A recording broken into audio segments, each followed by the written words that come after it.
Chapter 10. Passport Pains. Because Bepo had not been keen on relocating abroad, he did not bother to renew his passport duly. The document expired 2 years earlier. Initially, he weighed the possibility of calling a contact at the immigration office in Lagos, Ikoyi. He wanted to put the staff on notice, but he did not do so in time. Then, COVID-19 set in. This made renewal impossible. Even after the pandemic had lost its war against humanity, Bepo was not one of the first persons at the passport office. At a point, he developed a phobia for the renewal, having heard tales of new rules, hassles applicants were experiencing, and non-availability of booklets. By the first quarter of 2022, when Bepo realized he could no longer resist pressure to travel from his family, getting the passport renewed had become an emergency somewhat. Besides the anticipated stress at the immigration office, the Japa syndrome had greatly swelled the number of heads turning up. The maddening rush at every passport office, especially in Lagos, scared Bepo. Since he could not afford to waste time or sleep on the veranda of some pot-bellied passport official out of desperation for a renewal, he had to explore other options. One of such was to prepare an amount larger than the normal fees, collude with an agent, or find an officer that could be bribed. He was told he will need up to 200,000 naira or 250,000 naira to have the passport renewed within a month or less. He could even have it in fewer days if he was ready to drop more cash. Another alternative was to travel to the immigration office in any of the neighboring states such as Ogun, Oyo, Osun, and Kwara. In these places, there would be less crowds than in Ikoyi or Ikeja. Bepo eventually settled for Ibadan, the Oyo state capital, where he found the contact of an agent that will hasten the process. The government as well as the immigration leadership had repeatedly announced that the process could be done online or manually without bribing anyone. The use of middlemen had been outlawed, with a threat that anyone found interfering illegally would be prosecuted. But, as the agent in Ibadan told Bepo, the law existed only on paper. Making an attempt online could be very slow or erratic. Many people abandoned it halfway and returned to the passport office. Some even suspected that the glitch was caused deliberately to frustrate folks who will have no other option than pursue their applications in person. As Bepo found out, the so-called agents were actually working hand in glove with the officials of the immigration service. Bepo spoke firstly with the agents on the phone. The man called Tai asked him to pay 100,000 naira for a 10-year renewal, 64 pages, instead of the official 70,000 naira. The pushed-up charge was to expedite action, the two major initial processes that included data capturing. After capturing, you could pay 20,000 naira to make the collection faster, Tai had explained. On a Tuesday afternoon, Bepo set out for Ibadan, hoping to keep an early Wednesday appointment at the immigration office. He planned to spend the night in the ancient city and be at the Agodi Gate passport office as early as 7 a.m., the time fixed by Tai. He decided he will not go in his car. It had been long since he traveled on the Lagos-Ibadan route. Besides, he was worried about security issues. At the Ibadan end of the road, there had, around the time, been few cases of kidnapping, feeling the fear that bandits had relocated to the area. The country was just beginning to have some respite security-wise following renewed assault by the military on insurgents and bandits in the north. The numerical strength of the criminals was getting depleted. They appeared to be seeking less risky grounds, raising concerns that they were finding a new footing in the southwest.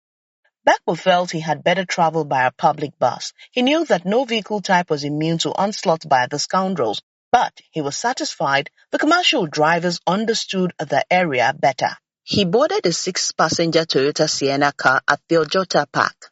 Unlike days when people faced heavy traffic on the popular road, the trip was entirely stress-free.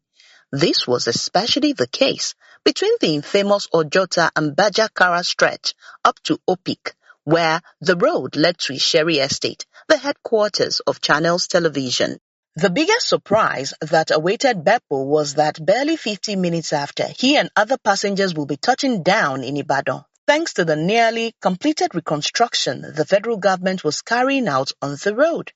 The last time Bepo was on the route was 10 years earlier when he led Stardom students on an excursion to Ile-Ife or Osun State. At the time, the expressway was terribly damaged. The journey, which now lasted less than an hour, had dragged on for over 2 hours. The road was now wider on both sides, at least 3 lanes each. The bus left Opik Estate at 5 p.m. As a result, Bepo could still before nightfall observe developments on the expressway described as the most important in the country. He wondered whether pundits arbitrarily arrived at the ranking. What yardstick did they use? Bepo chuckled at the thought of the question. It was the main road that led to Lagos, the country's commercial nerve center and biggest melting pot. Some had also claimed that up to 250,000 vehicles plied it daily. Bepo believed the figure would very likely have increased. Perhaps the number of vehicles plying the Lagos-Ibadan Expressway was growing in tandem with the country's petrol subsidy. Bepo smiled at his mischievous thought. The subsidy scheme was designed to make petrol affordable for citizens, but with every passing year, the ever-growing billions of naira it gulped left citizens thinking the more they looked, the less they saw.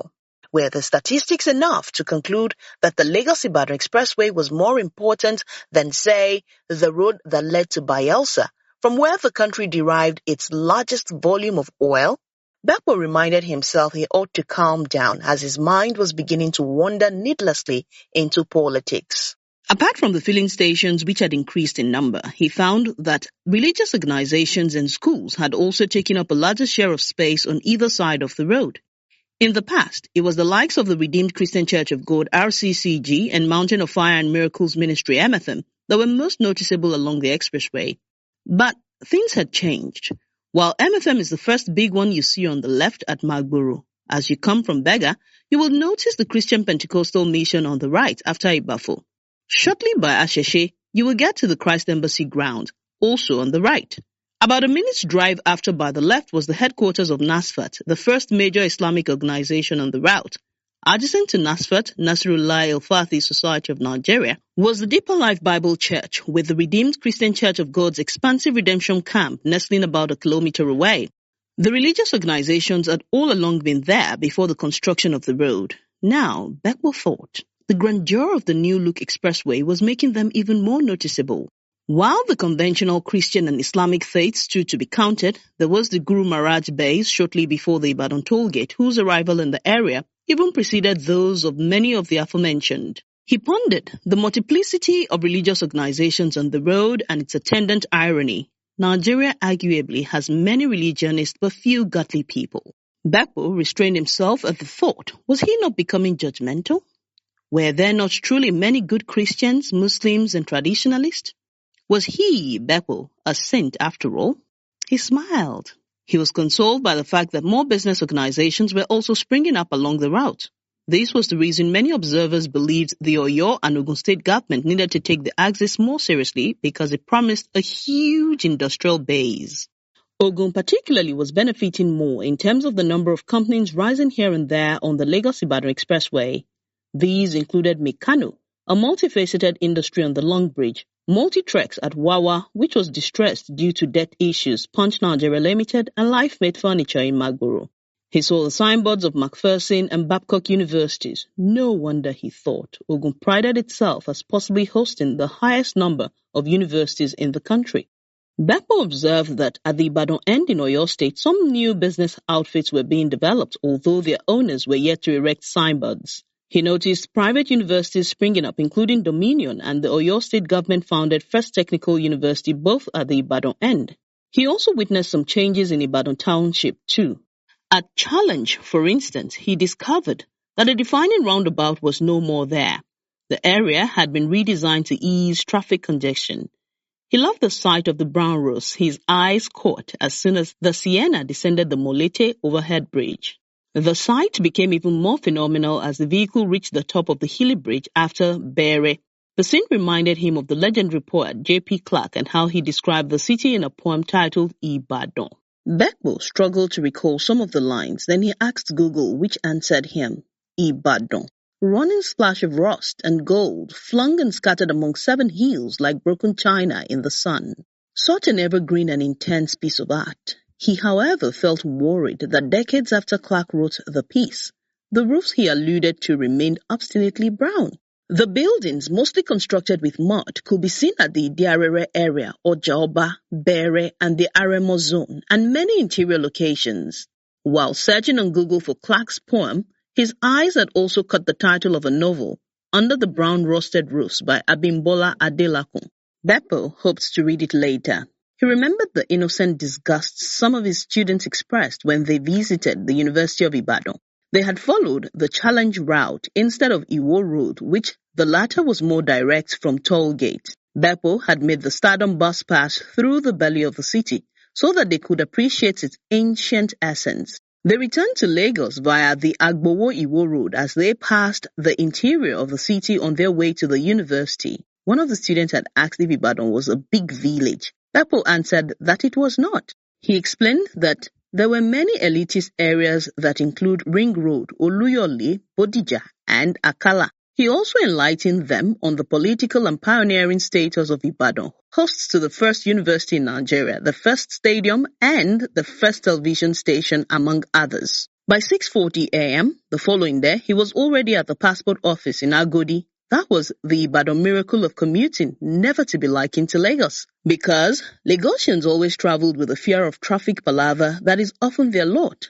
Bepo left his hotel room at 6:25 a.m. fearing he will not be able to keep the 7 a.m. appointment Tai gave him. He woke up late, 6:05 a.m., having barely slept until around 3 a.m. His wife had called and engaged him in a lengthy phone conversation, and as hard as he tried, he could not have her shorten the talk time. At the immigration office, Bepo tried to enter the premises before phoning Tai, but security officials stopped him at the gate asking what his mission was. Bepo explained that he had come to resolve passport matters and needed to see someone first. The officers suggested he put a call across to the concerned, but rather than ask Bepo to walk in, Tai directed him to an open space opposite the office, which harbored several business centers. As it turned out, Tai was no immigration personnel and was not domiciled on the premises either. He was just an ordinary business center operator working in cahoots with some immigration staff. While some would call the guy a consultant, others might call him a racketeer. Bepo made payment to Tai, who retrieved and filled in details of the old passport. He also verified Bepo's national identity number NIN so that there will not be any issues during data capturing. The result of the check did not give an all clear to the principal. He will still have to visit the NIN office to validate his number. Bepo collected necessary data from Tai and went to meet the official Tai worked with. After exchanging pleasantries, the official took the documents in for validation. 15 minutes later, he returned with the old passport and asked Bepo to return for data capturing in 3 weeks. The applicant was happy. The exercise did not last up to 2 hours. "Is that all for today?" Bepo asked the personnel. "Yes," the officer replied confidently. "That is what you paid the extra amount for. If you had followed the normal channel, you will still be here with them," he added, pointing to a large crowd of people seated or standing inside a hall at the entrance of the premises. "Thank you," Bepo said, handing the officer an extra 2,000 naira tip. The man received it gratefully, gave Bepo a business card, and asked him to turn up early for data capturing on the given date. He further reminded him to visit the NIN office first. But Bepo had a nasty experience at the NIN office. This was despite the fact that he wanted to, as the saying goes, be nice to anyone that was prepared to help him, just as it happened at the immigration office. But network glitches were terrible. He had to wait 3 more weeks for validation, by which time he already risked missing his travel dates. Thanks for watching. If you want to see more videos like this, be sure to subscribe to my channel.